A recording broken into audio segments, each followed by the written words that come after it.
Assalamualaikum warahmatullahi wabarakatuh. Selamat malam. Ketemu lagi dengan Om BP di program Ngolek Caleg atau Ngobrol dengan Caleg di meja podcast Om BP. Beberapa malam yang lalu sudah banyak caleg-caleg yang ikut berpartisipasi, memperkenalkan dirinya ke publik, khususnya publik di Kabupaten Kutai Timur. Kemarin malam juga ada salah seorang calon anggota DPR RI dari Partai Golkar hadir di podcast Om BP. Nah, malam ini saya menghadirkan seorang tamu. Saya anggap tamu ini tamu yang luar biasa.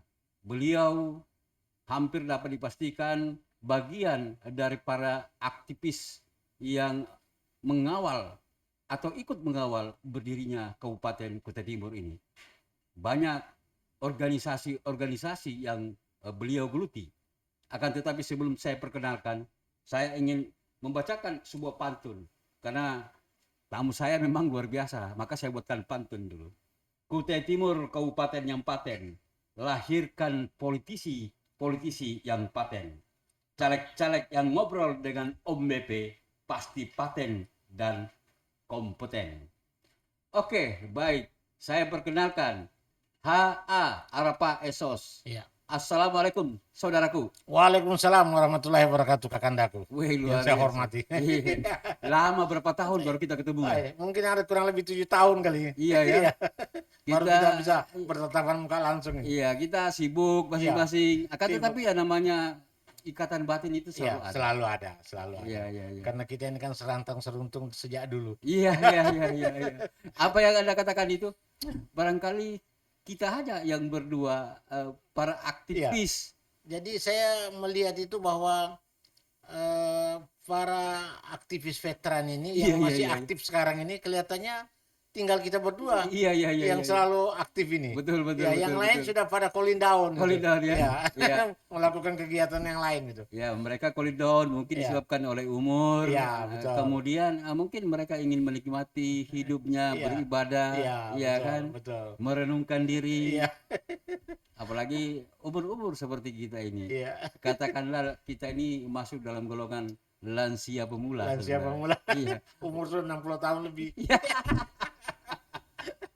Tetapi walaupun 60 tahun lebih, kita masih bisa memberi kontribusi. Alhamdulillah. Terkait perkembangan di daerah kita, Kabupaten Kutai Timur. Terutama tentang kemajuan daerah Kabupaten Kutai Timur. Luar biasa. Nah,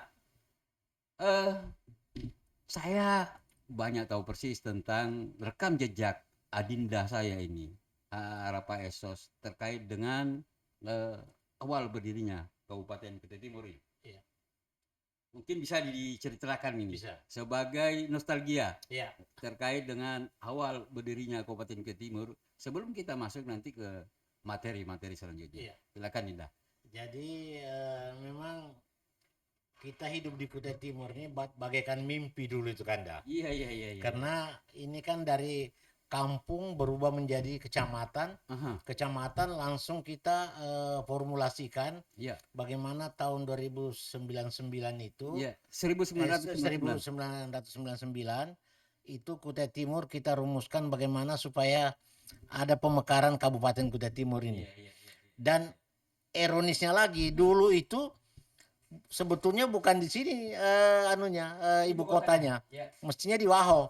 Tetapi karena tim dari Jakarta itu kita giring dulu lewat Bontang, naik di jembatan Kenyamukan, jalan kaki dan jemput mobil, kita perlihatkan bahwa Beskop Sahara itulah rencana gedung DPR kita. Waktu itu dulu itu.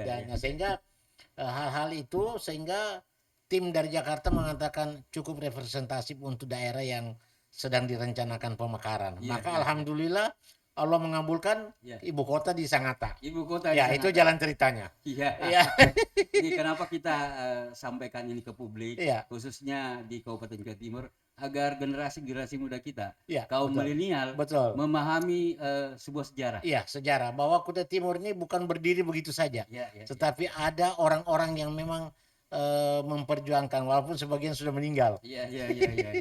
Namanya umur. Umur. Kita juga tidak tahu kapan dijemput. Kita ini juga belum tahu nih karena sudah dihantui beberapa penyakit. Iya. Tetapi ya mudah-mudahan dengan beberapa aktivitas kita banyak berpikir, kita Iya. banyak bergerak, kemudian kita dikaruniai kesehatan, Amin. dan itu yang paling penting Amin. sebenarnya. Iya. Pak Andi, dulu kan satu-satunya orang swasta. Iya. Ini yang saya pantau ya. Iya, iya. Satu-satunya orang swasta yang terlibat masuk sebagai orang yang diperbantukan di birokrasi. Katakanlah, Dipercayakan jadi kepala. nah, Ya. pernah menjadi Wakil kepala kantor Satpol PP. Nah, itu dia. Ya selama setengah tahun. Iya, Terus saya dilantik jadi kepala pemadam. iya, iya, iya, Nah, iya. terus saya dilantik lagi jadi kepala kantor kebersihan. Iya, iya, iya, iya, Ya. iya. Jadi ada 3 departemen yang pernah saya bawahi di Kutai Timur dengan mengelola anggaran negara, Iya. tetapi saya non PNS. Non PNS. Ya, tetapi jabatan disetarakan dengan eselon 3. Iya, iya, iya, iya. Itulah hebatnya Dinda. Karena mampu berkomunikasi dengan para petinggi-petinggi di daerah ini waktu itu. Iya, waktu itu. Yang saya akui itu ya adalah human relationnya Dinda itu yang luar biasa Iya. sebenarnya. Bisa berhubungan dengan siapapun juga. Iya. Baik dari kalangan atas Betul. maupun dari kalangan bawah. Betul. Baik dari pengusaha maupun yang Iya. gak bambong. Iya. Makanya Dinda juga pernah dalam kurikulum kita itu pernah memimpin Kadin kalau tidak salah. Iya. Betul. Jadi dulu saya pernah jadi ketua Kadin. Ya, Kamar Dagang dan Ya, Industri. Kamar Dagang. Waktu itu Pak Hajiin, tapi Hajiin artinya meletakkan, memberikan ke saya. Iya, iya, iya, iya. Untuk melanjutkan. Terus yang kedua, saya juga pernah jadi ketua Gapeknas, Mhm. jasa konstruksi. Iya, iya, iya. Nah, di Kutai Timur ini, nah Betul. maka saya artinya berbicara masalah teknokrat ini sudah terbiasa. Iya, terbiasa, Ya, betul, betul. Karena kemana-mana sering sosialisasi mengenai Kamar Dagang dan Iya, Industri. iya, iya, iya, iya. Inilah loh, itulah yang saya katakan tadi bahwa rekam jejak organisasi bagi seorang Haji Andi Arapa Sarjana Sosial itu tidak dilakukan. Iya, Insya Allah. Pernah menjadi ketua Pancamarga, Ya, pemuda Pancamarga. saya dulu pernah jadi ketua pemuda Pancamarga. Terus di Kutai Timur saya pernah jadi ketua MPI. Iya, iya, iya. Ya. Terus yang ketua saya juga ketua Dewan Pakar KKSS Kabupaten Kutai Timur Iya, selama 20 tahun. Selama 20 tahun. Ya, Ya. tidak ada yang ganti. Nah, terus sampai sekarang ini, sampai sekarang. Nah, terus saya juga ketua Dewan Pakar Forum Petani Sawit Kabupaten Kutai Timur dan sekretaris di Kalimantan Timur. Oh, luar biasa. Ya. Dan saya dulu ingat itu.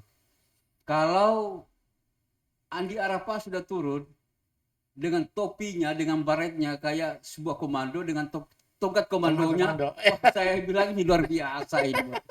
Iya kan? Iya. Jadi memang dulu itu unik karena Kutai Timur ini kan masih hutan. Masih hutan, terus waktu itu kita tidak punya komunikasi, tidak bisa berkomunikasi dengan handphone. Betul. Kebetulan itu saya ketua RAPI juga waktu itu. Iya, iya, iya, Ya, iya, iya. saya ketua RAPI, jadi saya selalu mengawal aparatur pemerintah itu dengan menggunakan HP. Ya, karena kita punya satelit, ya repeater, nah sehingga kita bisa berkomunikasi dengan pemerintah. Itulah yang membuat hubungan saya dekat dengan semua lini aparatur pemerintahan itu. Iya, iya. Nah, tentu saja Kabupaten Kutai Timur ini adalah kabupaten, ya kita selalu menganggap bahwa kabupaten ini adalah kabupaten tambang, kabupaten kelapa sawit, Iya. kemudian kabupaten buruh. Iya. Bagaimana Dinda menanggapi persoalan perusahaan-perusahaan yang masuk di Kabupaten Kutai Timur ini? Lalu kita kaitkan dengan kontribusi mereka terhadap peningkatan PAD kita. Ya, memang kalau kita berbicara bahwa Kabupaten Kutai Timur ini merupakan salah satu kabupaten yang memang cepat terakses pembangunannya karena adanya perusahaan besar di Kabupaten Kutai Timur ini. Kalau tidak salah ada 4, ada KPC, betul. ada Indominco, dan ada Dharma Henwa di Bengalon, dan ada Pama, ada Indeksim, ada TIS. Ya. Itulah yang membuat sehingga Kutai Timur itu cepat sekali pertumbuhan ekonominya dan pembangunannya, serta jumlah penduduknya. Betul. Nah, sehingga saya melihat bahwa selama ini kita memang Kutai Timur ini dulu kita mendapat seorang bupati yang memang betul-betul ikhlas membangun kabupaten ini dengan begitu semangatnya yang Ya. namanya Bapak Haji Awang Farok. Awang Farok Ishak. Nah, beliau itu kan dulu saya masih ingat betul itu tahun 2000 tahun 2000 2000 ya. ya itu kita mulai membahas anggaran. Ya, Nah, anggaran itu dilaksanakan di tahun 2001. 2001. Nah, itu kita hanya memiliki anggaran waktu itu kurang lebih 2 triliun. Oh. Tetapi 2 triliun itu beliau sebagai bupati dengan wakilnya Pak Haji Mahyudin Iya, iya, iya. itu mampu meletakkan kawasan perluasan pusat perkantoran Bukit Pelangi. Kita membeli areal kurang lebih 400 hektar Iya, untuk dijadikan kawasan pusat kawasan perkantoran, pusat perkantoran. dan fasum yang ada di sana. Nah, alhamdulillah tahun 2002 Ya. ke atas kita sudah mulai membangun tuh kawasan Bukit Pelangi Iya, itu. iya, iya, iya. Nah, tahun 2002 itu. Nah, sehingga saya lihat dengan anggaran yang begitu kecil tapi kita mampu membangun mercusuar. Oh, pembangunan mercusuar. Ya, pembangunan mercusuar di mana pusat perkantoran itu terpadu jadi satu di Iya, sana. iya, iya, iya. Dan arsitekturnya itu mirip dengan perhotelan, Iya, gaya hotel. betul, betul. Nah, sehingga inilah kehebatan luar biasa Pak Haji Awang Farok dengan Mahyudin pada Iya, waktu itu. iya, iya, iya. Nah, sehingga didukung dengan anggota DPR pada waktu itu termasuk Hajar Siang sebagai ketua fraksi waktu itu kan banyak Iya, iya, ikut iya, memberikan masukan dan sebagainya. Kan beliau ini kan salah satu dokter closer yang Iya, ahli iya, bahasa iya. Inggris Iya, juga kan. iya, iya, iya. Nah, jadi luar biasa. Nah, saya melihat bahwa ada perbedaan yang saya lihat di saat ini, di mana kita ini kan sekarang anggaran sudah begitu besar, Iya. tetapi kita tidak melihat anggaran yang besar itu bisa menjadi sebuah ikon mana sih yang dibangun secara nyata yang memang betul-betul bisa dilihat gitu. Iya. Yang ada hanya memperbaiki, merevisi yang sudah ada, itu pun juga tidak bisa maksimal gitu. Kita melihat sekarang ini. Nah, sehingga saya merasa bahwa anggaran besar ini kalau tidak didukung dengan sebuah sumber daya manusia yang handal, Iya. ini juga bisa menjadi kebingungan. Misalnya anggaran besar tetapi tidak bisa terserap. Betul. Nah, saya pernah memberikan masukan kepada pemerintah, Iya. tidakkah ada formulasi anggaran pembangunan daerah itu dimulai dilaksanakan itu di triwulan kedua. Jangan menunggu di triwulan 3 akhir. Karena orang kerja tinggal 2 bulan tutup buku. Nah, jadi tidak mungkin proyek itu bisa berjalan secara maksimal seperti saat ini. Belum lagi dikejar-kejar dengan waktu kalender penyelesaian, belum lagi dikendala dengan hambatan yang namanya faktor alam, hujan dan sebagainya. Nah, ini pemerintah sudah mulai berpikir. Nah, bagaimana? Uang ini kan belum keluar ini di tahun anggaran triwulan kedua. Nah, inilah seorang pemimpin harus punya keberanian, punya nyali dalam rangka memformulasi bagaimana meyakinkan para kontraktor, artinya kerjakan dahulu, profinansirin ke apa bentuknya, yang penting ada jaminan dari pemerintah bahwa selesai proyek nanti itu uang Anda akan dibayar. Ya, bukan tidak dibayar, pasti dibayar karena kita ada anggaran besar ini. Cuma kalau ini tidak dilakukan didahulukan, maka ini terbengkalai, anggaran bisa jadi silpa dan bisa kembali kepada negara lagi gitu loh. Nah, ini kan sangat disayangkan. Sedangkan kita tahu bahwa di daerah kita ini masih banyak yang membutuhkan prasarana yang memang dibutuhkan masyarakat. Contoh sektor pertanian, sektor perkebunan, sektor nelayan misalnya kan. Nah, perikanan. Nah, belum lagi sektor infrastruktur pertanian. Dan ini anggaran kita sekarang ini kan tembus di angka 9 triliun dengan anggaran perubahan ini, tambahan anggaran perubahan. Nah, dan tahun depan itu 9,1 triliun. Nah, coba. Mungkin bisa sampai 18 dengan anggaran perubahannya nanti. Ya, kalau saya melihat itu tahun-tahun depan. Nah, bisa tembus sampai 18 triliun. Nah, saya melihat bahwa ini kalau mindset para pejabat ini, pemimpin yang ada seperti ini tidak akan menghasilkan apa-apa dengan anggaran yang besar. Saya bisa memberikan satu metode bahwa ini pasti lambat. Kalau mindsetnya itu selalu seperti itu. Jadi memang sekarang ini harus ada improvisasi didukung dengan sumber daya manusia dan mindset yang handal untuk melaksanakan kegiatan itu. Itu yang terutama. Karena kalau kita selalu berpedoman dengan berdasarkan kebiasaan, maka ya kita sulit berkembang. Contoh sekarang, kita ini selain kita ini didukung dengan pendapatan sumber daya alam yang cukup besar, dan beberapa perusahaan-perusahaan yang ada di sini itu kan CSR aja kita itu kan satu tahunnya itu 1,5 juta US dollar. 1,5 juta. Ya, 1,5 US dollar. Artinya itu baru bagi hasilnya tuh. Nah, komitmen KPC. Komitmen KPC. Nah, belum lagi yang dividennya apa dan sebagainya. Jadi kalau saya melihat bahwa banyak sekali yang dibantu oleh perusahaan kepada pemerintah itu, tetapi tidak jelas, tidak transparan penggunaannya itu. Nah, ini yang perlu kita harus pahami. Peruntukan CSR yang 1,5 juta itu menurut Pak Andi pengamatannya. Iya, menurut pengamatan saya ini banyak yang tidak tepat sasaran. Tidak transparan. Ya, tidak transparan. Kenapa? Contoh kalau di Bengalon misalnya 1 US dollar.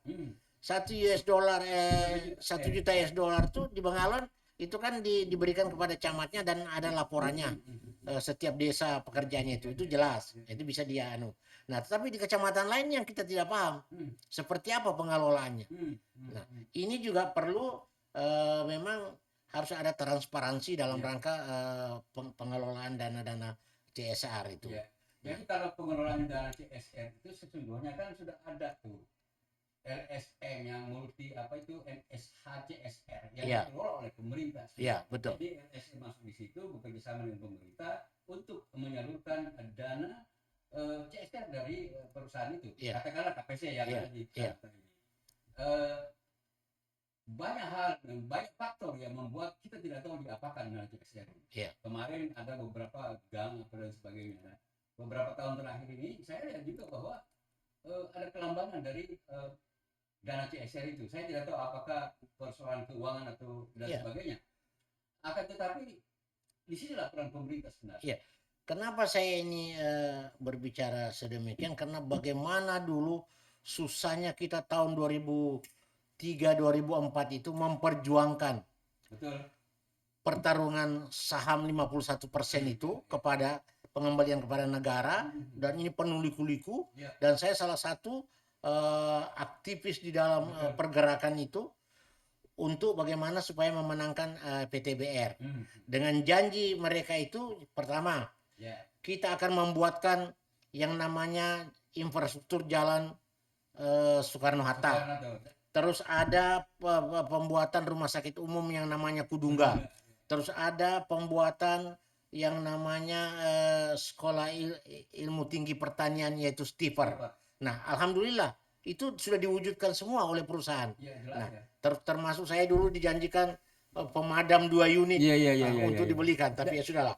Ya kita lupakan saja itu karena itu hal yang kecil, tapi yang besar-besar sudah dilaksanakan. Dan ada satu yang Pak Andi lupa sebutkan di Jalannya Sudarso itu, di depan atau berdekatan dengan stadion itu ada Intake yang dibuat oleh KPC yang bisa membantu masyarakat seputar situ selain PDAM. Air bersih. Oh iya, betul. Nah itu juga salah satu, artinya itu artinya air limbah dari KPC itu masuk ke cek dam. Cek dam itu dikelola, lantas dikonsumsi oleh masyarakat. Itu luar biasa itu. Jadi perusahaan ini memang saya melihat sudah cukup membantu masyarakat di Kabupaten Kutai Timur pada zaman itu. Pada zaman itu. Tetapi mungkin sistem pengelolaannya yang tidak akuntabel, sehingga ini tidak dirasakan manfaat oleh masyarakat secara masif. Nah, sehingga inilah sekarang yang perlu diperjelas kepada masyarakat. Karena saya juga dulu salah satu orang yang dulu menghebohkan itu yang namanya dana kondep itu. Sebelum digantian hampir tutup KPC itu saya bikin itu. Nah, jadi community development. Iya, community development waktu itu. Nah, sekarang diganti menjadi CSR.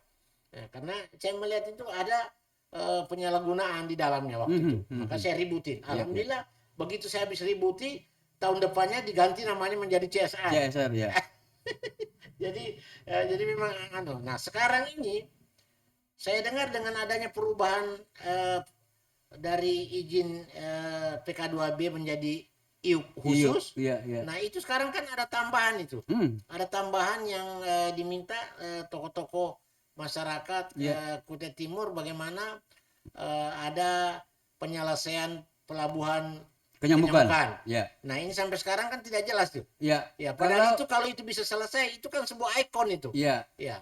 Kalau komitmen terkait dengan itu, saya pikir itu sudah jalan tuh. Iya. Ada sudah jalan dibuat itu, karena memang ada jalan penghubung masuk ke pelabuhan itu sudah dibuat oleh CSR KPC. Iya. Itu.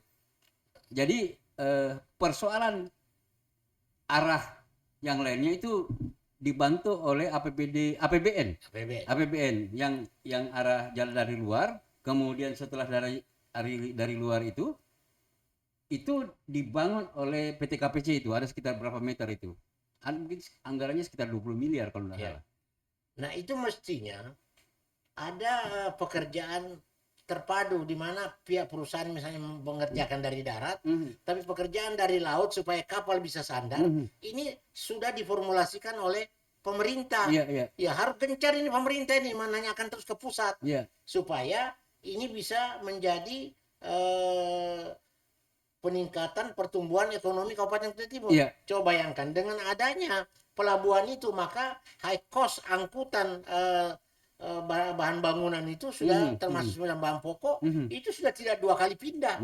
Kalau sekarang ini kan 2 kali pindah, dari Surabaya ke Samarinda atau ke Balikpapan, baru diangkut lagi mobil ke sini. Jadi di Balikpapan itu mungkin harganya bisa 300, sampai di Sangatta 600. Nah, inilah sekarang mestinya pemerintah itu salah satu tiga ikon peningkatan ekonomi Kabupaten Kutai Timur ini mesti harus dipercepat. Pelabuhan, bandara, pelabuhan kita kan ada 2, pelabuhan internasional dan itu. Dan saya dulu ingat betul, waktu saya menjadi manajer Prusda, saya kan manajer kemitraan, diperintahkan Pak Andi, tolong ambilkan itu berkas file pelabuhan Kenyamukan, kita mau bawa revisi ulang di Bogor waktu itu. Ya, karena ada beberapa standar-standar yang perlu diikuti. Ya, saya naik pergi ambil itu. Saya bawa ke Jakarta sama-sama waktu itu. Nah, setelah itu kita serahkan kepada asisten 2 waktu itu. Nah, saya masih ingat betul itu. Nah, termasuk Maloi.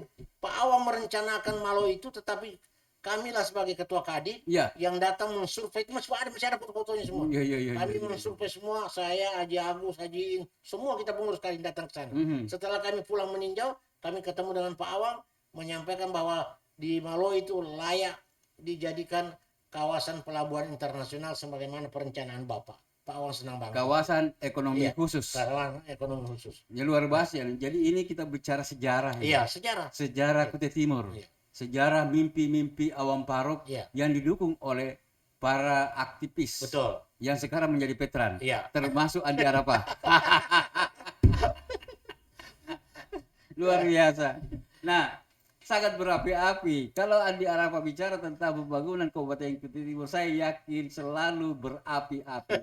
Karena bagian daripada sejarah. Betul. Itu tidak bisa dihapus. Ibaratnya dihapus satu lautan pun pasti orang mengingat. Di dalamnya pasti ada Andi Arafah.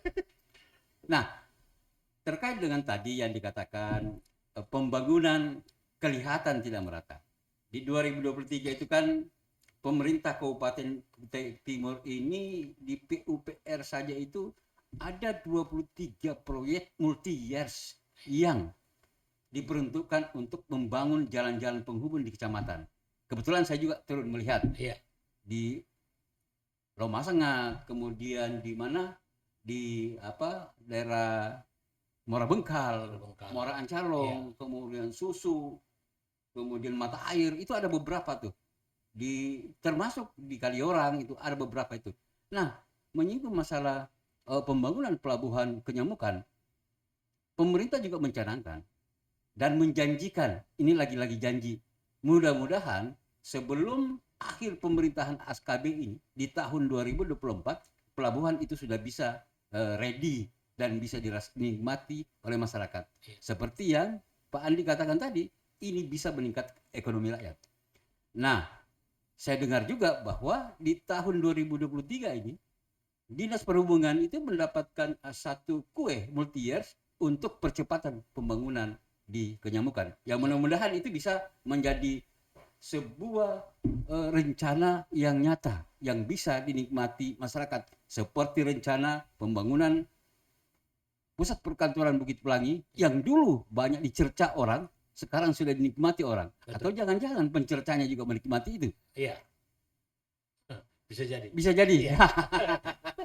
Jadi saya melihat Pelabuhan Kenyamukan itu memang ada keunikan, di mana dulu kami pernah diundang dengan Menteri Perhubungan pernah mengadakan seminar di Surabaya. Yang diundang dulu itu adalah Kepala Bapeda, terus Ketua Kadin, jadi dengan beberapa pedagang, ya termasuk Haji Sukiman sama Haji Asbula itu saya bawa.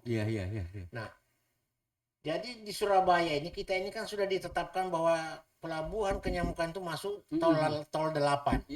Ya. Pelabuhan tol laut ke-8. Iya, ke-8. Tol laut 8. Karena ada 8 pulau yang disinggahi. Makanya disebut oleh Jokowi tol 8. Ya, pelabuhan itu. Nah, saya melihat bahwa waktu itu kita sudah mempresentasi karena bagian pelayaran ini yang punya kapal itu tidak mau berlayar di pulau itu kalau dia tidak ada yang bisa dia angkut pulang pergi. Tidak ada sumber daya yang bisa diangkut. Nah, maka semua orang dari 8 kabupaten kota itu diundang. Nah, diundang untuk mempresentasikan termasuk Kutai Timur. Potensi apa yang bisa diangkut? Apa yang bisa muat. Nah, saya waktu itu sudah mempresentasikan dengan Pak Haji Edward Almarhum bahwa Kutai Timur itu sumber daya alam yang bisa kita angkut pulang pergi itu ada beberapa komoditi. Baik komoditi itu perkebunan seperti sektor kelapa sawit maupun pertanian sektor hortikultura. Itu ada beberapa komoditi yang bisa kita muat dan ada beberapa peternakan yang bisa juga kita bawa gitu. Untuk ditaruh ke Kutai Timur. Dan ada beberapa program-program itu yang memang direncanakan oleh pemerintah daerah Kabupaten Kutai Timur. Ini sudah sinergi dengan total angkutan muatan waktu itu satu kali jalan itu bisa memuat sampai 250 juta pembiayaannya itu. Oh, 250 juta satu kali jalan. Iya, bukan 250 juta, 2,5 miliar. Itu perjalanannya itu di 8 kabupaten. Jadi luar biasa kita mempresentasikan. Tetapi waktu itu begitu berjalan setahun kami ditelepon. Pak, bagaimana pelabuhan di Kenyamukan sudah bisa dilewati kah? Apa kami jawab sama Pak Edward? Ya, karena memang pemerintahnya lamban. Ya, setelah itu kami ke Jakarta menanyakan ke Irwan Peco bahwa pemerintah daerah Kutai Timur kalau datang ke Jakarta jarang mampir ke sini. Sehingga apa yang kita mau bahas. Nah, itulah perlunya sebuah sumber daya manusia yang handal dalam rangka menduduki jabatan itu. Dan yang kedua memang punya nyali. Karena biar dia punya sumber daya manusia yang handal tapi kalau dia tidak punya nyali juga susah gitu. Mau ketemu siapa di Jakarta kan gitu. Nah, inilah yang juga saya melihat. Kenapa saya kemarin kan saya 1,5 tahun berkantor di Jakarta gantikan Anung Nugroho. Ya, di Menara Imperium itu. Beliau ditangkap, saya 1,5 tahun sana sampai saya tutup itu kantor. 1,5 tahun di Jakarta. Saya berkantor sana dan disekalkan oleh Pak Isranoro. Jadi direktur PLT. Jadi Perusda ini kan artinya mulai dari manajer sampai direktur PLT itu sudah saya jabati. Luar biasa memang. Itulah saya bilang tadi. Saya katakan kenapa bisa menduduki jabatan-jabatan yang strategis itu? Karena Pak Andi itu punya sense yang baik, punya pendekatan yang baik dengan para pengambil kebijakan di daerah ini. Human relation-nya bagus.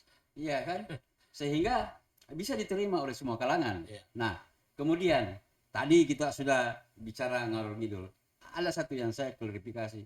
bahwa persoalan sebenarnya lambatnya pelabuhan itu karena memang di situ juga banyak masalah, Iya. khususnya persoalan pembebasan lahan. Betul. Itulah yang membuat berlarut-larut. Iya. Sehingga pemerintah ingin mempush agar supaya segera selesai itu selalu ada persoalan-persoalan yang belum clear.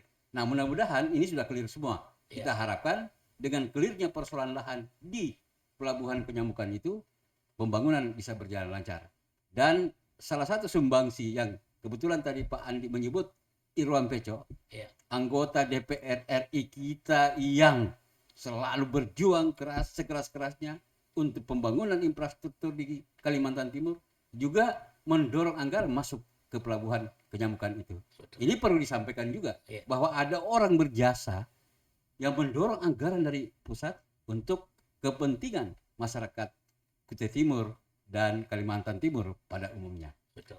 Oke, malam ini kan kita ngobrol nih. Iya. Sebenarnya ngobrol caleg. Iya, betul. Akan tetapi semangat Iya, tadi itu iya. ya kita mesti ada dulu. Ada pendahuluan dulu. Mengulas sejarah dulu. Agar supaya tahu bahwa Iya. Pak Andi Arapa ini juga bagian dari pelaku sejarah Iya, betul. yang mengawal Kabupaten Kutai Timur ini Iya. sejak awal sampai saat ini. Iya. Dan saya pikir saat ini peran-perannya di masyarakat juga, rekam jejak sosialnya juga kan dapat tuh. Iya, Iya kan? betul. Saya dengar dilibatkan juga sebagai salah satu pemantau ya, Ya. bagaimana supaya antara orang yang memiliki lahan di KPC dengan masyarakat itu tidak bentur-bentur kan gitu. Iya, karena kebetulan saya sebagai ketua lembaga pengawasan kebijakan eksekutif dan legislatif Aha, serta pemanfaatan sumber daya alam sejak tahun 2006, ya, maka perusahaan itu ada beberapa perusahaan meminta saya karena sebagai tokoh masyarakat, iya. artinya membantu mengedukasi, Iya. memberikan edukasi kepada masyarakat Mhm. apabila ada hal-hal yang berselisih paham di Iya, dalamnya. iya. Nah, alhamdulillah selama ini saya banyak membantu menyelesaikan perusahaan-perusahaan yang ada di Iya. Kutai Timur. Mhm. Ya, baik di bidang perkebunan, baik di bidang pertambangan. Iya. Ya, kapasitas saya sebagai tokoh masyarakat Iya. yang banyak dikenal orang, insya Allah biasanya kalau orang ribut-ribut di situ kalau saya hadir, Iya. insya Allah bisa calling down. Iya. Nah, itu bisa calling down karena ada kesamaan visi dan persepsi dalam rangka Betul. memahami sebuah persoalan. Iya. Itu. Kenapa Andi Arafa bisa memahami sebuah persoalan? Karena itu kan permainan hati. Iya. Permainan hati. Dan olehnya itu, Iya. saya dengar Anda menjadi ketua partai Hati Nurani Raya. di Iya. Kabupaten Kutai Timur. Iya. Jadi kelihatannya sesuai dengan backgroundnya, Ya. selalu punya rasa tenggang rasa, jadi sehingga diberilah sebagai ketua Partai Hanura. Oh, iya. Jadi artinya alhamdulillah saya memimpin Hanura ini sudah hampir setahun, Nah, dan sekarang saya ditarik menjadi caleg provinsi aha. Dapil 6, yaitu dengan nomor urut 2. Oh, Dapil 6 ya. Iya, Dapil 6 itu Kutim Bontang Brau. Kutim Bontang Brau. Iya. Ini luar biasa nih. Iya. Nah, sebelum kita masuk ke situ. Iya. Ada pertanyaan ini dari beberapa kawan-kawan. Sebenarnya Andi Arapa itu orang apa sih? Sukunya maksudnya? Kalau saya ini kan aslinya Mama Bone, Hah. Bapak Wajo. Oh. Ya, Bapak itu anaknya Petecambangi gitu Iya. Nenek ya, anunya. Keturunannya itu. Iya. Gitu. Terus Mama dari Bone. Mhm. Ya, karena kebetulan mama saya itu bersepupu sekali sama Andi Rahab, mantan Bupati Penajam. Bone dikenal sebagai daerah yang melahirkan saudagar-saudagar yang ada di Nusantara ini. Katakanlah Pak JK. Ya. Iya kan? Kalau di Kabupaten Kutai Timur banyak tuh orang Bone jadi saudagar. Iya. Nah, kemudian Wajo itu melahirkan politisi ulung. Iya. Iya kan? Dan juga orang-orang yang banyak bergelut di bidang usaha.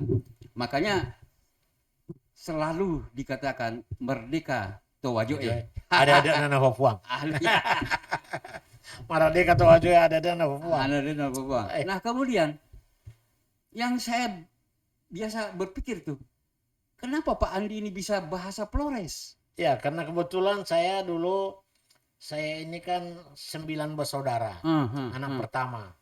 Nah, bapak saya ini kan pegawai negeri Badan Pertanahan Kabupaten Wajo, Oh, agraria. agraria, ya. Nah, saya ini, ibu saya habis melahirkan saya, melahirkan lagi adik kembar. Iya, iya. Nah, sehingga ibu saya ini kewalahan, maka dikirimlah saya ke Flores. Oh, Nah, dikirim saya ke Flores sama nenek saya tinggal di sana. Kebetulan dia tidak punya anak laki-laki. Nah, alhamdulillah kehidupan di Flores lumayan. Iya, Nah, iya. jadi saya sempat sekolah di sana, tapi tidak selesai, lanjut di Makassar. Karena sepupu sekalinya bapak saya itu kepala dinas sosial ke Kota Makassar. Nah, jadi saya disekolahkan di sana sampai selesai. Terus itu ada beberapa bahasa di Flores itu saya hafal. Wush. Saya hafal. Ini makanya kalau ketemu saudara saya orang Flores, saya baku bahasa Flores saja. Bahasa Lio, bahasa Ende, bahasa Maumere. Coba Pak Ali peragakan dulu, menyapa saudara-saudara kita orang Ende yang ada di Kabupaten Kutai Timur. Oh, Ya. iya. Jadi ini emah aku kaina laka stasiun radio Ong WP lagi Gareno B. Aku calon Partai Hanura nomor 2 provinsi. Nah, jadi ingat kita nambah saudara, jadi lakar aku untuk menusuk tanggal 14 Februari. Ya. Itu bahasa Ende. Bahasa Ende. Kalau bahasa lainnya? Kalau bahasa Maumere, Maumere? itu kan ada di luar itu. Iya, ya orang Maumere itu. Ya. Ayo, Muan. Hah. Otame wawe. Iya, iya, iya, Ya. iya.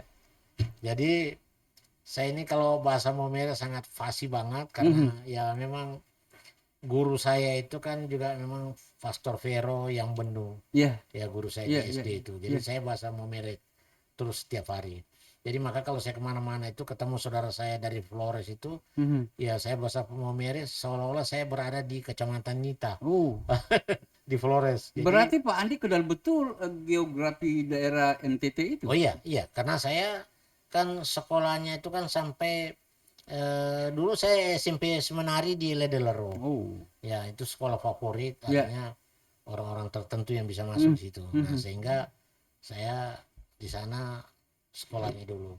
Dan dulu saya sekolah di Flores itu tahun 70-an itu saya masih pakai papan tulis dari batu.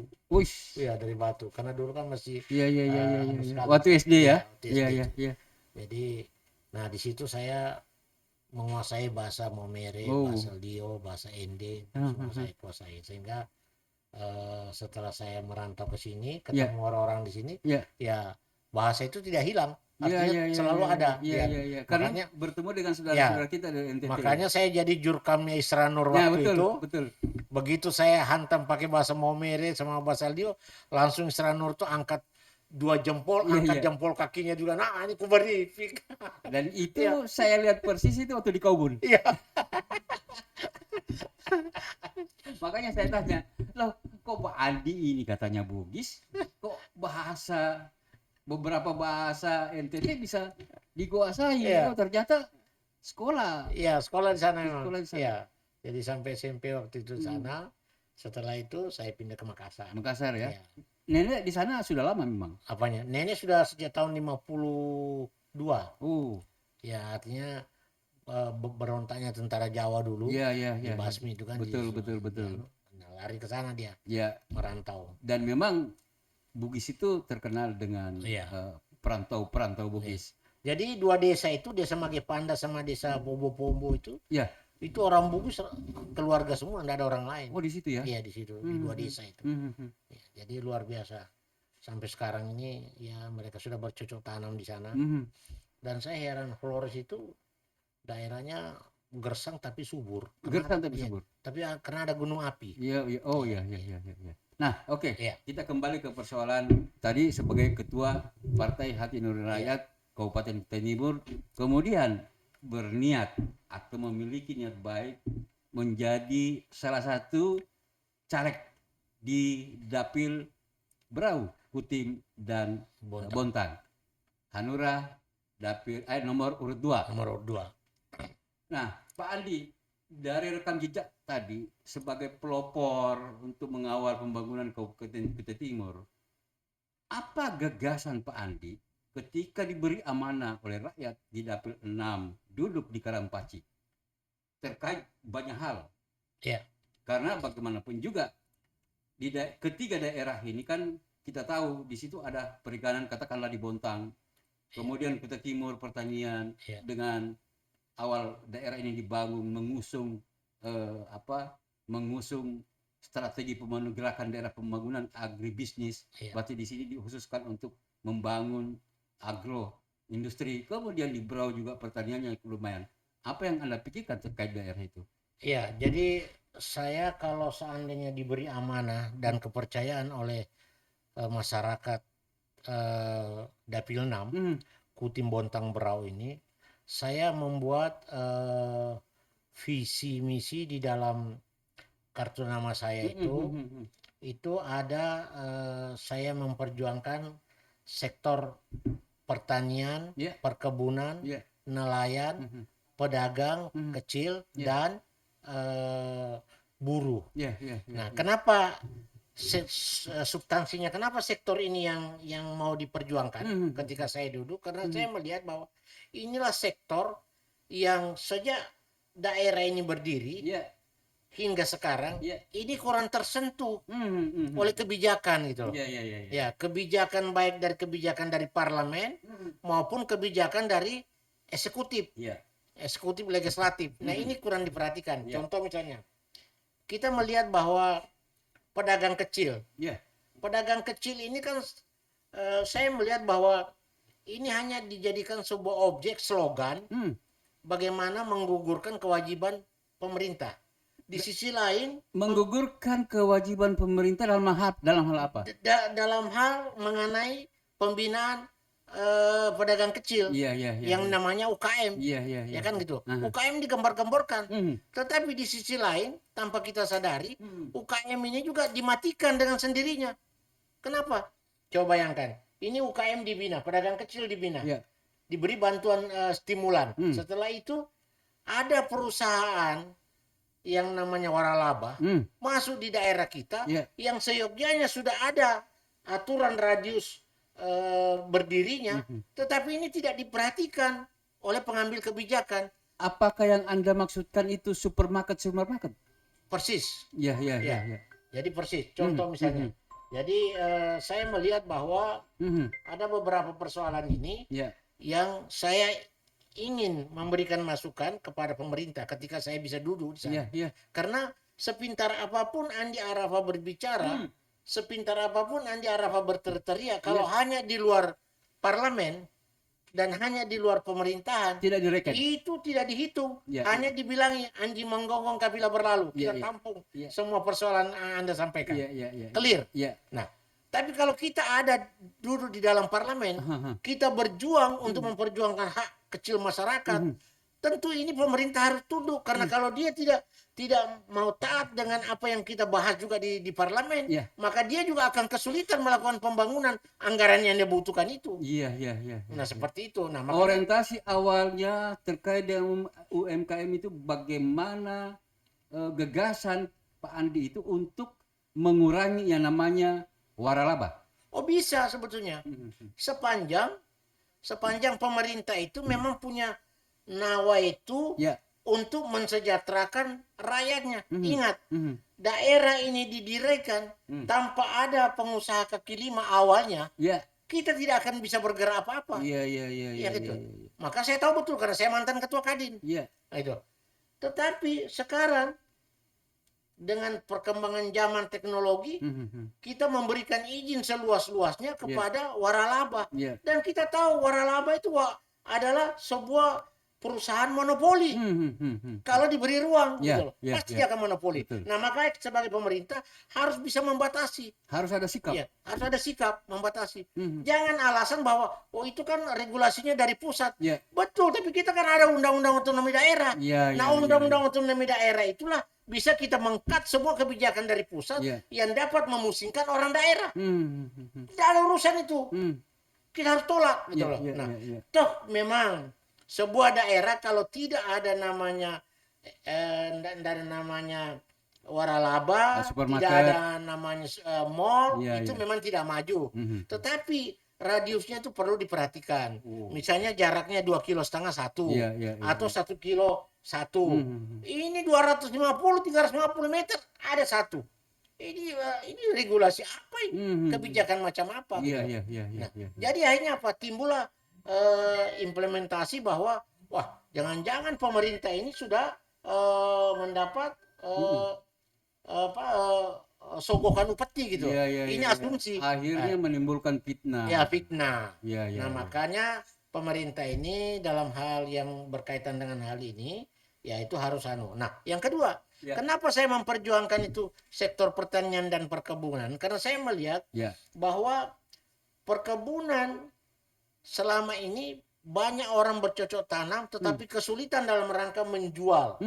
Ya, Akses pasar. iya, hilirnya. Ya. Hulunya sudah dibangun, Ya. tapi untuk hilirnya yang tidak bisa diberdayakan. Berarti gagasan Pak Andi itu adalah hilirisasi Iya. produk-produk pertanian. Produk pertanian, misalnya kita punya kelapa sawit, Ya. tetapi kita tidak punya pabrik Ya. secara independen. Ya, ya, ya. Nah, ini kan kesulitan juga petani untuk melempar tandan segarnya ini. Iya, iya, iya. Nah, iya. kenapa kalau pas bersamaan perusahaan juga panen, dia bilang, waduh, kami utamakan dulu punya kami. Mhm. Nah, sehingga ini saya mendorong pemerintah, mari kita bangun pabrik sekaligus membuat penambahan PAD Kutai Timur.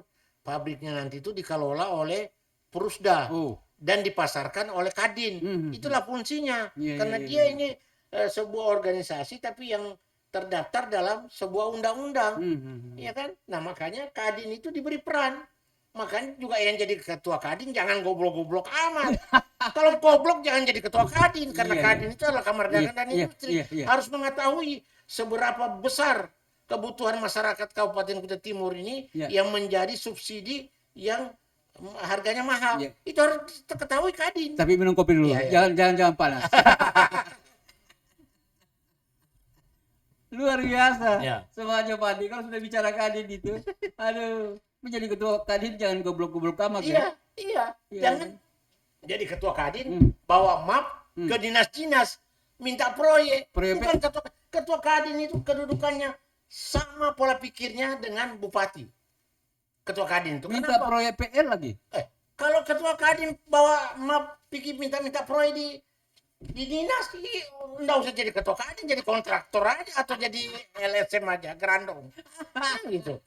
Kadin itu wawasannya luas. Ya, ya, ya, ya, ya. Nah, seharusnya Kadin itu melihat potensi daerah. Iya. Katakanlah Iya. sawit. Iya. Saya sepakat tadi bagaimana Kadin ini berpikir duduk bersama-sama dengan katakanlah tadi ada apa itu kelompok apa tuh? Ya, sekarang ini kan ada forum komunikasi petani sawit. Nah, itu maksud Ini saya. bagus untuk memfasilitasi seluruh petani yang ada di lapangan. Iya, iya, iya. Nah, bagaimana hilirisasinya Iya. untuk bargainingkan perdagangannya ini Iya. melalui Kadin. Iya, iya. Nah, terus siapa yang mengatur pabriknya? Ya Prusda. Iya, Karena iya. Prusda ini adalah kepanjangan tangan pemerintah Iya. yang juga hasilnya diambil oleh pemerintah. Iya, iya, iya. Kan begitu. Iya. Nah, sehingga ini barang berjalan.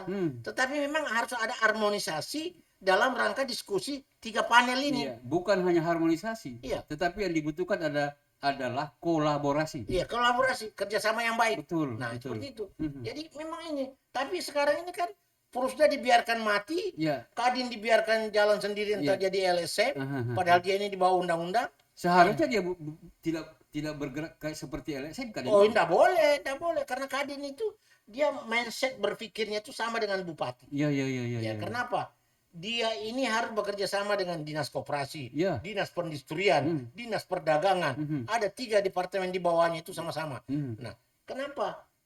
Karena Kadin ini menentukan sebuah regulasi sumber pangan kehidupan manusia sampai ke luar negeri. Iya, iya. Bukan hanya dalam negeri. Iya, iya, Nah, iya. makanya orang jadi ketua Kadin itu orang pintar. Harus orang pintar. Iya. Kalau enggak jelas hanya mementingkan dirinya sendiri, jangan jadi ketua Kadin. Oh.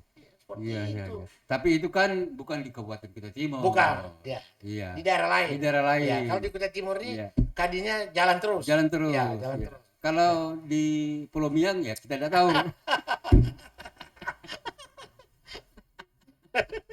sambil bercanda. Iya.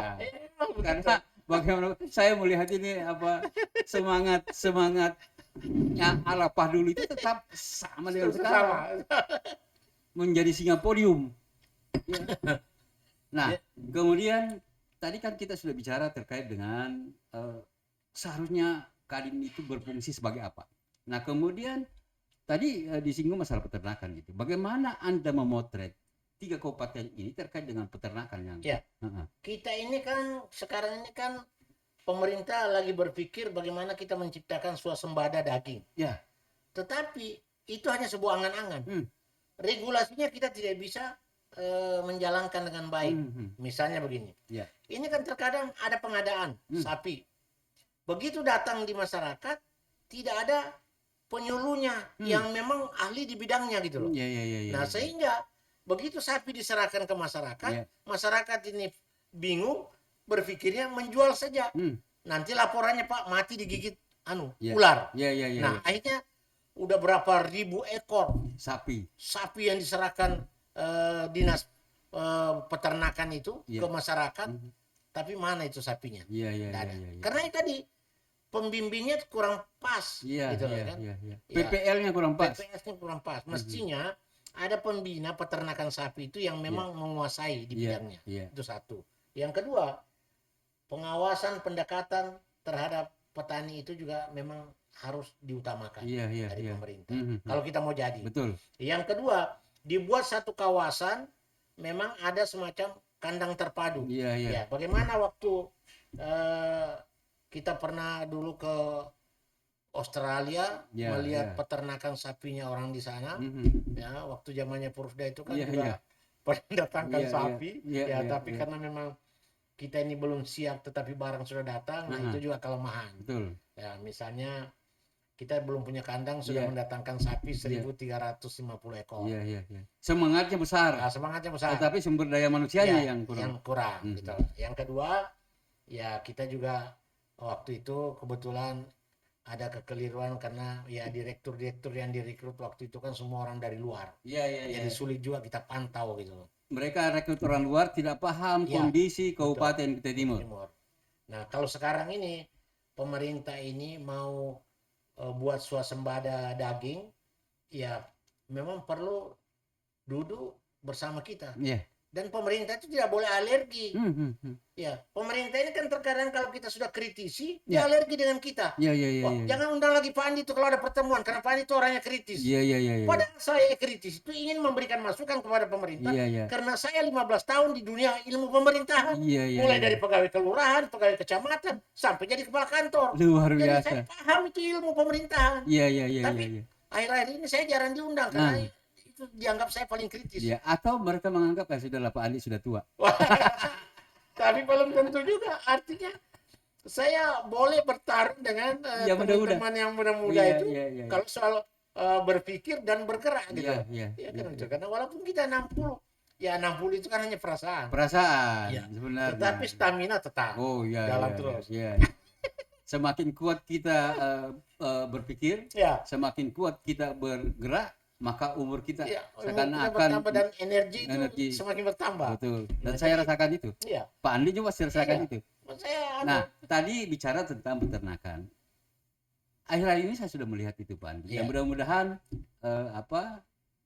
kebijakan bupati beberapa minggu yang lalu itu dia panen pedet anak sapi itu di Rantopulung, kemudian di Teluk Pandan, ya kan? Ya mudah-mudahan kebijakan ini bisa konsisten dijalankan, sehingga apa yang dipikirkan Pak Andi terkait dengan peternakan yang dicita-citakan sebagai daerah swasembada daging bisa tercapai. Nah, kemudian Pak Andi, peternakan, bukankah pantai kita di Kalimantan Timur? Bayangkan kita ini kabupaten di seluruh Kalimantan Timur. Garis pantai kita itu paling terpanjang, 153 km panjangnya.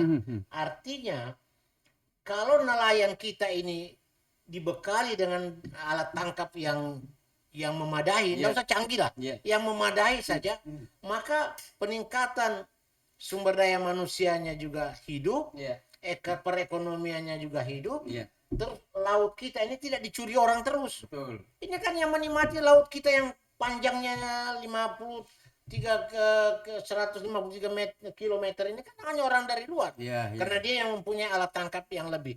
Tangkap ikan di di Laut Sangatta. di Laut Sangatta, bawa ke Samarinda, nanti Samarinda dikirim ke sini. Iya, iya, Kan iya. konyol ini namanya. Iya, iya. Coba kalau pemerintah itu konsisten, bangun kawasan sektor perikanan.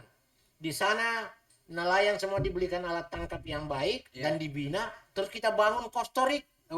Ya, kita bangun kostorik sehingga ikan-ikan segar, ikan-ikan apa itu bisa ditampung di situ. Bayangkan, kita melihat bahwa perusahaan sekarang yang berbelanja di Kutai Timur itu cukup besar karyawannya. Ya, karyawannya. Tetapi kalau seperti kantor-kantor pimpinannya, itu bisa saja belanjanya di luar dari Sangatta. Bisa ke Bontang, bisa ke Samarinda, bisa ke Balikpapan, bisa ke Surabaya, bisa ke Makassar. Kenapa?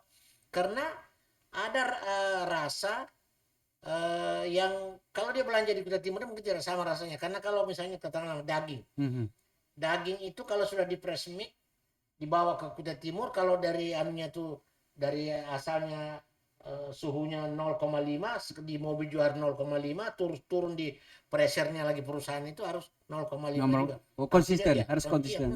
Kenapa saya pintar bicara persoalan seperti itu? Karena saya adalah ketua lembaga perlindungan konsumen yang juga memang notabene mengawasi itu sejak tahun 2010. Nah, saya tahu siapa yang berbelanja di Kutai Timur dan siapa yang tidak berbelanja di Kutai Timur. Tetapi untunglah ada karyawan perusahaan yang sebegitu besar ada di Kutai Timur ini sehingga perekonomian kita bisa terus melejit, terus bergerak. Ya, bergerak. Nah, tapi pemerintah tidak boleh diam. Ya, harus mencarikan solusinya. Ya, seperti nelayan. Bagaimana supaya kekayaan lautan kita ini tidak diambil orang lain. Nah, kita belikan nelayan tangkap, kita bangun postorik, ini menambah lagi tenaga kerja, menambah lagi PAD, karena ada investor dan berinvestasi di sini. Nah, itu satu. Nah, terus kita berbicara sektor pertanian. Tunggu dulu. Saya tertarik kalau bicara masalah perikanan. Kenapa saya tertarik? Karena yang bilang saya. Betul. Saya ingat itu. Tahun 91 saya dari Sulawesi itu memang sudah melakukan usaha-usaha di bidang sektor perikanan. Betul. Bahkan kitalah yang mempelopori ekspor. Kepiting. Saya ingat betul itu. Dan disitulah saya bertemu dengan Om Faruk sebenarnya. Yang mencari persoalan kita sebenarnya. Di Kutai Timur, kita tidak memiliki nelayan. Betul. Itu yang menjadi persoalan. Nah, ketika kita tidak memiliki nelayan, yang ada di pikiran Pak Andi ketika diberi amanah rakyat, apa yang harus didorong? Yang kalau berbicara sektor perikanan dan kelautan, kalau misalnya saya diberi kesempatan untuk duduk di sana, maka saya beserta fraksi Hanura dan fraksi yang lain akan bekerja sama bagaimana membuat pokok-pokok pikiran dalam rangka membangun nelayan yang ada di pesisir pantai yang sekarang ini bukan mereka tidak ada, mereka ada. Cuma karena mereka ini miskin, tidak mampu membeli alat tangkap yang lumayan, maka mereka menggunakan alat manual, memancing, pasang pukat, jala. Jadi dapatnya itu paling sekilo, 2 kilo, 10 kilo misalnya. Jadi habis untuk dimakan istri anaknya saja.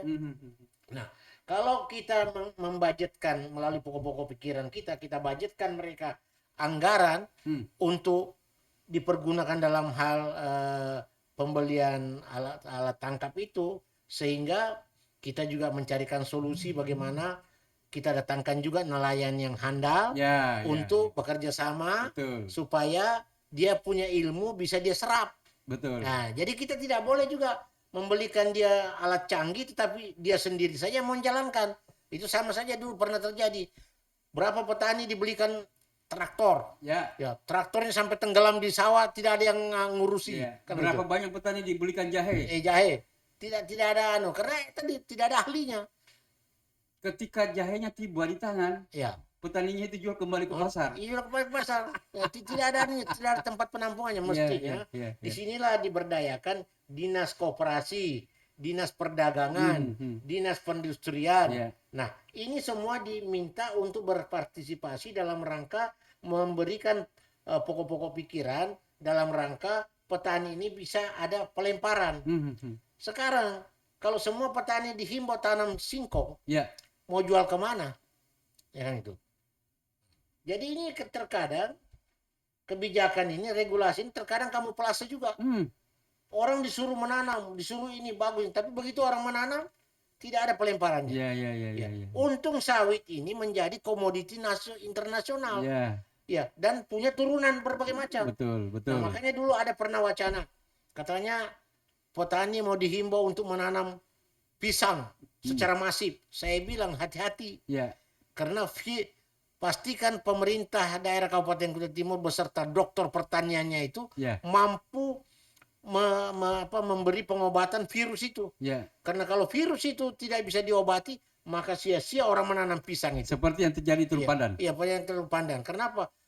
Tumbuh bagus, buah bagus, tapi begitu dipotong buahnya hitam. Jadi hati-hati, karena bibit kita ini di Kutai Timur ini hampir sudah terkontaminasi dengan virus. Secara khusus. Awalnya itu simpel saja.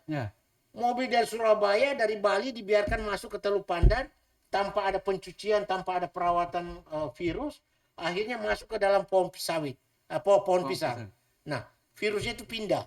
Nah, begitu pindah menyebar kemana-mana menyebar. Betul. Nah, itu awalnya. Jadi saya tahu betul, makanya saya bilang hati-hati. Nah, kalau sawit, artinya kalau sawit ini buahnya kurang, itu mungkin karena hanya faktor pupuk. Nah, itulah yang membuat kalau saya ada kesempatan diberi duduk di Karampaci dan saya sudah punya kewenangan dalam rangka menjustifikasi mitra kita ini, pemerintah ini. Ya, kita ini kan ada perwakilan yang dipilih beberapa ribu orang ini. Artinya kita mewakili orang. Jadi kita memang pasang badan untuk berbicara demi kepentingan rakyat. Pupuk itu tidak boleh ada pupuk Kaltim di Kaltim kalau kita orang Kaltim susah dapat pupuk. Luar biasa. Dan pastikan tuh saya akan berteriak di pabrik pupuk gitu kalau sampai pupuk itu menghilang atau harganya terlalu mahal. Iya. Karena itulah tugas kita sebagai perwakilan rakyat dan kita jangan pernah takut. Dan pupuk adalah momok bagi petani bukan hanya di Kalimantan, tapi di seluruh Indonesia. Tapi yang lucunya itu di luar dari Kalimantan ini mudah pupuk itu didapatkan, bahkan harganya bisa lebih relatif agak murah sedikit dibanding kita orang Kaltim. Ini kan ada persoalan ini. Sehingga kalau saya diberi kepercayaan untuk duduk di sana, maka saya akan panggil itu direktur pupuk Kaltim itu. Dengan pemerintah yang ada. Artinya bagaimana cara Anda mengelola perdagangan niaga pupuk ini? Karena Anda silakan cerita. Saya mantan ketua Kadin, Kamar Dagang dan Industri. Dan tahu persis. Tahu persis bagaimana. Anda berbicara luar negeri, kami ini juga sudah pernah keluar negeri dalam berdiskusi masalah perdagangan. Luar biasa memang. Nah, kemudian tadi kan kita sudah perikanan, peternakan, kemudian apa lagi? Pertanian. Nah, satu lagi, Kabupaten Kutai Timur adalah kabupaten buruh. Saya juga ada karena saya melihat Dinda juga menulis itu bahwa itu juga akan menjadi perjuangan Dinda ketika duduk di Karampaci. Apa yang Anda potret dari sisi buruh yang ada di Kalimantan Timur? Kalau kita berbicara buruh, jadi itu kan berbicara substansi masif, bukan hanya pegawai. Yang namanya buruh itu bambung pekerja kasar di luar pun juga buruh. Termasuk buruh. Nah, itulah yang sekarang pemerintah harus menciptakan regulasinya dengan DPR. Bagaimana membangun pokok-pokok pikiran. Kita ini kan daerah kaya, sumber daya alamnya kaya, sehingga banyak perusahaan datang berinvestasi di sini. Maka kita harus membuat regulasi itu, jangan menerima orang luar kalau hanya sekedar buruh, kecuali dia tenaga skill atau tenaga semi skill, boleh kita terima. Tapi kalau dia hanya sekedar buruh, prioritaskan orang lokal, prioritaskan putra bumi daerah itu. Jadi Anda akan berteriak di Karampaci, orang Bontang harus diprioritaskan. Orang Kutai Timur diprioritaskan. Orang Berau. Orang Berau harus diprioritaskan. Tidak boleh mendatangkan orang. Contoh misalnya, kita sekarang ini kan ada pabrik semen ini. Oke, tenaga skillnya boleh kita datangkan dari Cina. Ya, Karena itu adalah investornya Cina. ya. Investasinya Cina. Mhm. Nah, boleh. Tetapi sudah menyangkut buruh kasar, gali paret, buat cor-cor bangunan. Itu kan orang kita juga bisa. Jangan orang Cina. Ya jangan orang Cina. Bukan, ya, jangan orang Cina. Pokoknya jangan orang asing lah. Ya, ya, Ya, ya. jangan orang asing. Aha. Artinya kita utamakan dulu orang di sekitar situ. Mhm. Jangan kita jadi penonton, karena kalau orang pribumi jadi penonton, Ya. orang asing bekerja, maka itu bisa menciptakan suatu daerah tidak kondusif. Ya, ya, Pasti ya. orang akan berpikirannya lain. Mhm. Ada yang mau jadi maling, Ya. ada yang mau jadi penipu, Mhm. ada yang mau jadi pembunuh. Mhm. Kenapa dia bilang ini kekayaan kita kan dicuri begitu saja? Iya, iya, iya, Ya, iya. itu. Kenapa kami tidak diberdayakan? Kenapa kami tidak diberdayakan? Iya. Daripada dia menghabisi, mendingan kita habisi dia. Luar. Akhirnya kan jadi masalah lagi Iya, pemerintahan iya. ini. Iya, iya, Nah, gitu. iya. Jadi sekarang ini memang harus cerdas pemerintah itu. Mhm. Nah, kalau pemerintah itu tiba saat tiba akal, nah ini susah juga. Iya, iya, iya, iya, iya, iya, iya, iya. Nah, ini nampaknya ini dari A sampai Z ini kita sudah bicarakan. Iya. Mudah-mudahan para penikmat atau kawan-kawan yang sering menonton podcast Om BP, kehadiran H. Arafa Esok sebagai caleg atau salah satu caleg provinsi yang melingkupi dapil Kutim, Berau, kemudian Bontang bisa mendengarkan ini. Iya. Karena ada niat baik untuk berjuang sekeras-kerasnya.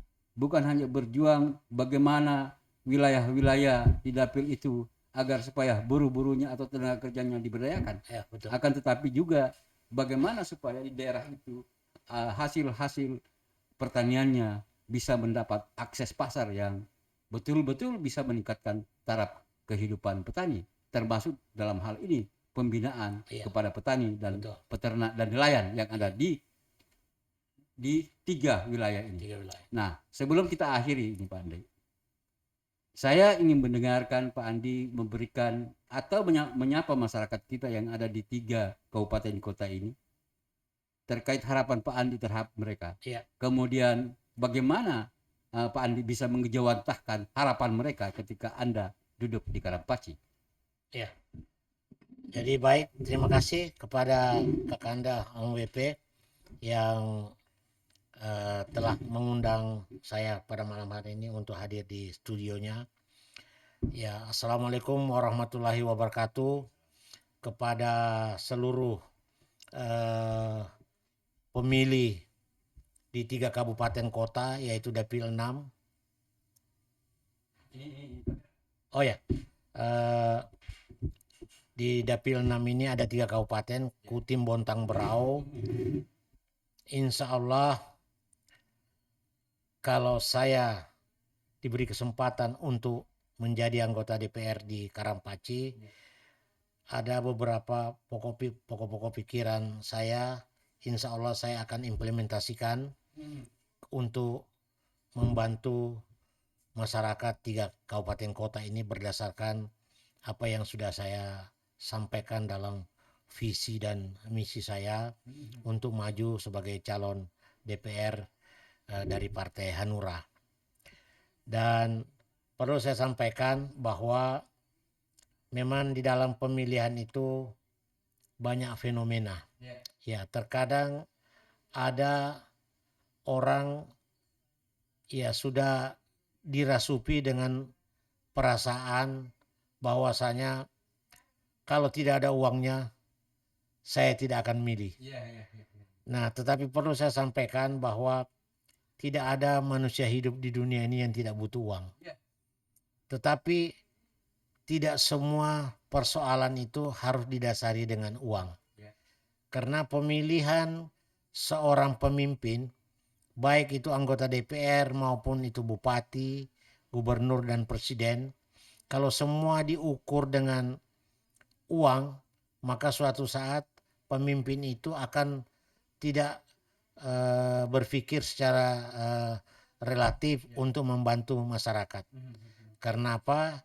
Dia pasti berpikir seberapa besar budget yang sudah saya keluarkan dan masa jabatan saya hanya 5 tahun dan di dalam perjalanan 5 tahun itu tidak selamanya mulus bisa dia membagi apa yang menjadi pokok-pokok pikirannya.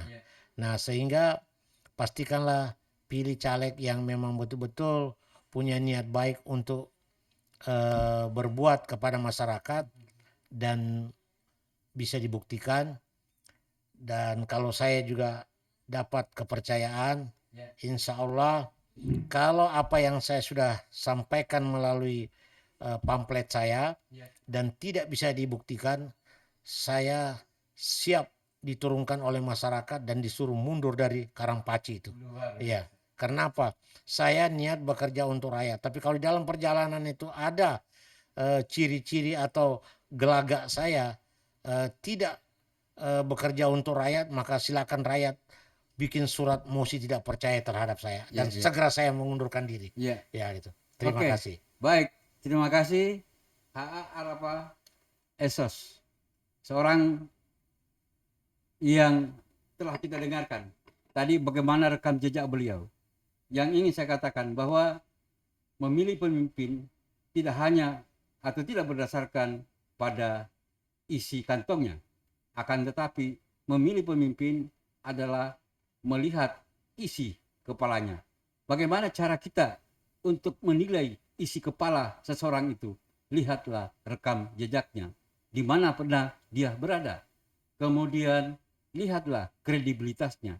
Apakah di tempatnya dia berada, dia berbuat masalah atau bisa menyelesaikan persoalan-persoalan yang ada.